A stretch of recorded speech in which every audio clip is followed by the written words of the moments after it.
Welcome back, everybody. Happy Wednesday. This is Airdomo Global, your weekly guide to the world's most compelling real estate opportunities. I'm Stephanie Gillison. And I'm Charles Bornheimer. And Stephanie, to start us off, will you name the country that pulls more visitors than anywhere else in the Caribbean and is still one of the cheapest places in the region to own anything? What are we talking about? Charles, that is Dominican Republic. Most people file it under all-inclusive resorts and cheap flights and never think about it again. They are missing what the island actually offers. You can own a place here you genuinely want to use, and it earns while you're gone. A well-built 2 or 3 bedroom near the beach runs in the low 200s, you all. Flights come in direct for most of all of North America. The rental market works all 12 months. There's no downtime. It is the first place I would send a buyer who has never owned property outside of their own country. Right, and that's an important tip. And there's really 2 coasts that we're talking about today, and we're comparing the east is Punta Cana and in Cap Cana, and south is La Romana. And after that, we'll talk about ownership and residency and the tax programs. But if you're looking at DR yourself, put it in the chat. Tell us where you're looking. Tell us anything interesting you found on your search. If you've got questions about it, by all means, plug in, and we're happy to answer and have that conversation. So let's get started. Before we go region by region, let's talk about the foundation. A lot of places are cheap for a reason, but what makes Dominican different from cheap? Look, the Dominican Republic gets more visitors than any other country in the Caribbean. Almost 12 million came through just this past year. That volume pays for real infrastructure. Airlines add routes, management companies open up, somebody is renting in September. Most cheap markets never get any of that. And that is usually why they stay cheap. Right, and let's break that down a little bit. About 9 million of those visitors came by air, the rest by sea. More than half of the air arrivals come to Punta Cana, and this year is even doing better than years prior. The first half of 2026 set a record at over 6 million, and they're on pace to clear 12 million. So what does that mean to a buyer in those areas? Occupancy is the number that matters in the Dominican Republic. Hotels here hold above 70% across the full year. I want to be careful with that figure.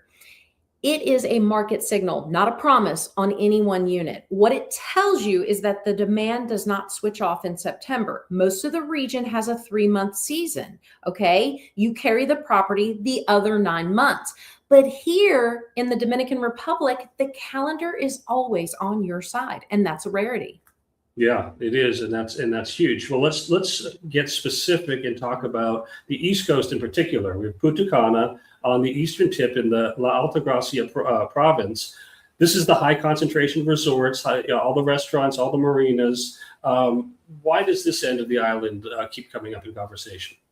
Punta Cana is where I would send someone buying their first property overseas. It is the most developed corner of the Dominican Republic. People hear that as a downside, but it's not. There is an international airport 20 minutes from most of the good inventory. There's hospitals and international schools. There are grocery stores where you recognize half of the product that's on the shelves. None of it's glamorous. It's the difference between a property you enjoy and a property you fight with. Right, and I think the supply picture backs that up, because what you have here is a lot of condo product, a lot of new construction. Big reason is Comptour, which is an incentive for new tourism development that developers build towards. What does that mean for someone who's not going to live there full time? Punta Cana has a management layer. Most buyers never think about it until they absolutely need it, okay? There are companies here whose whole business is keeping your unit booked and clean and paid out, all right? That means keeping your bank account full and you forgetting about it. The visitor volume is what supports them. You are not building a rental operation from scratch. They've already built it. You are not asking a neighbor to check on your roof. You hand over the keys and you get a statement. That is most of what people are buying here.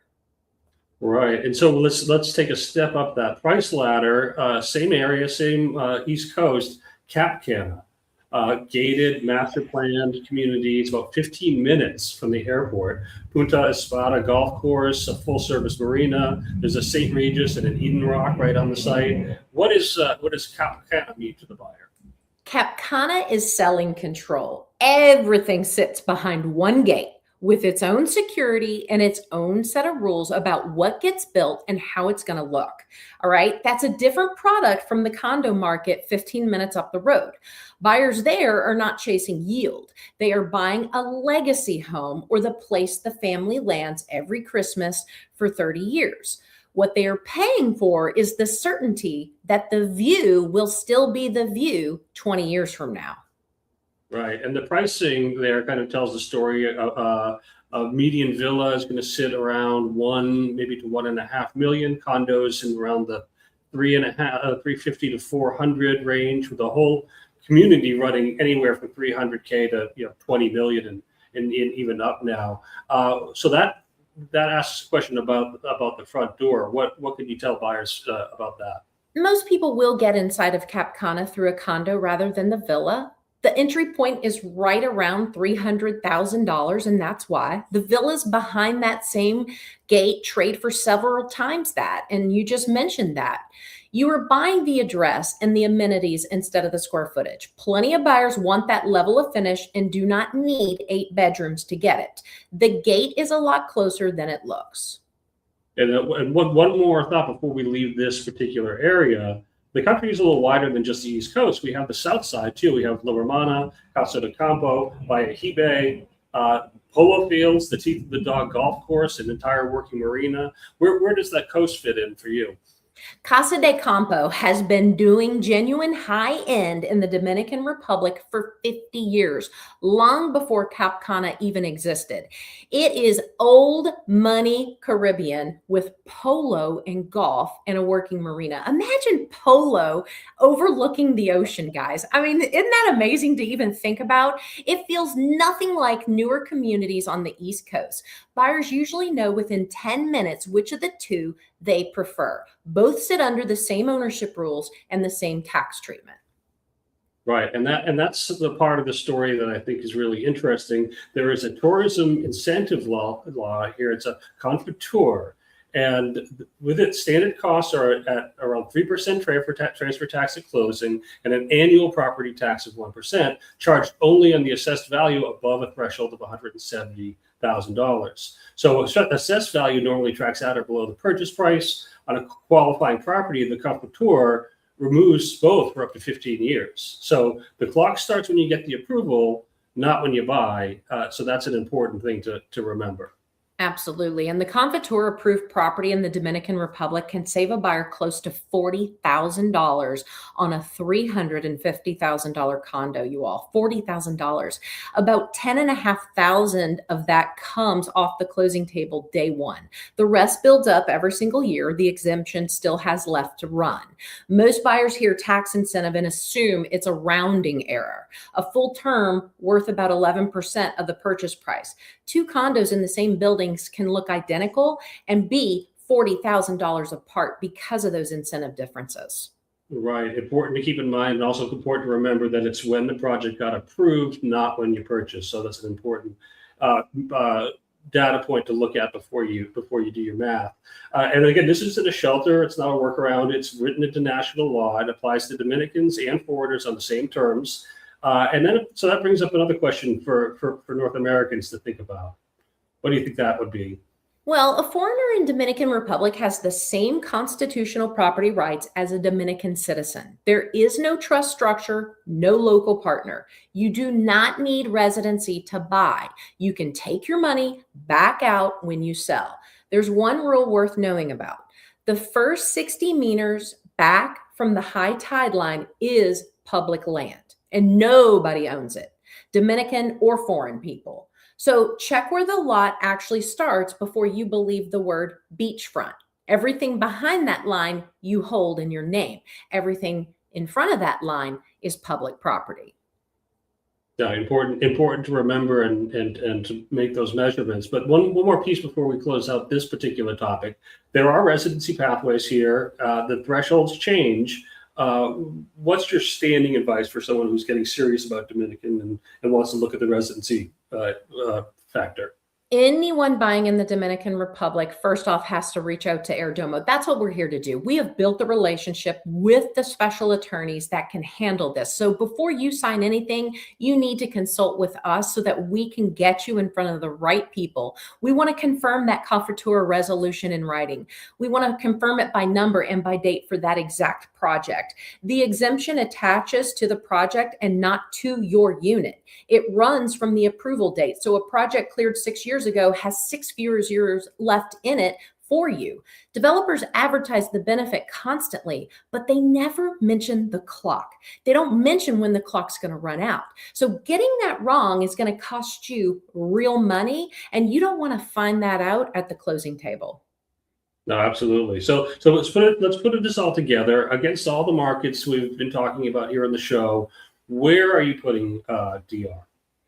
Look, the Dominican Republic is the rare market where the lifestyle and the spreadsheet actually agree with each other. You get the busiest visitor economy in the Caribbean. You get the ownership rights of a citizen. You get a tax program that can hand back more than 1/10 of the purchase price.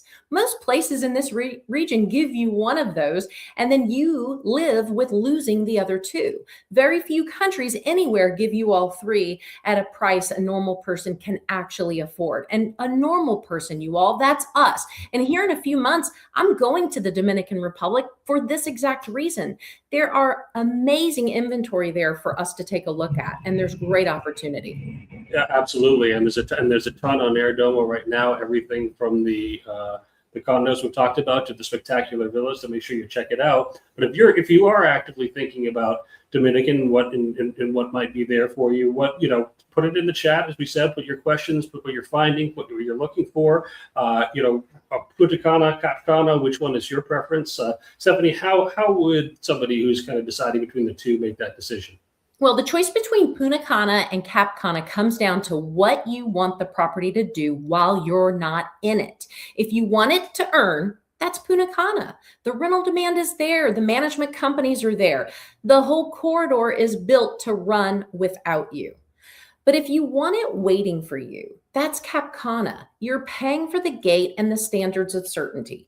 Do not expect it to work as hard for you. Can you still rent it out? Sure, but it's not going to pay you back the same as the Punta Cana. Most people watching are the first kind, and they want to maybe graduate to the second. So if you're genuinely the second kind, you already know that that's what you want. My parents are the second kind. They don't like others in their home. They want it all to themselves. So it just depends on who you are. Yeah, absolutely. I like the first kind, Charles, because I like money. Yeah, exactly. I hate to think of it sitting empty and not earning for me. So exactly. So, but either way, either market, this is something our concierge team is designed to built around helping you with. So it starts with a conversation, starts with a search, and just tell us where you're looking and the numbers you're trying to make, and we're gonna find it for you. I assure you. Concierge, this is really important, especially as we said, the Coffertura status. That's something really important to get right when we get going on the actual search. Sonny, what's the last word on Dominican? Everyone should keep in mind.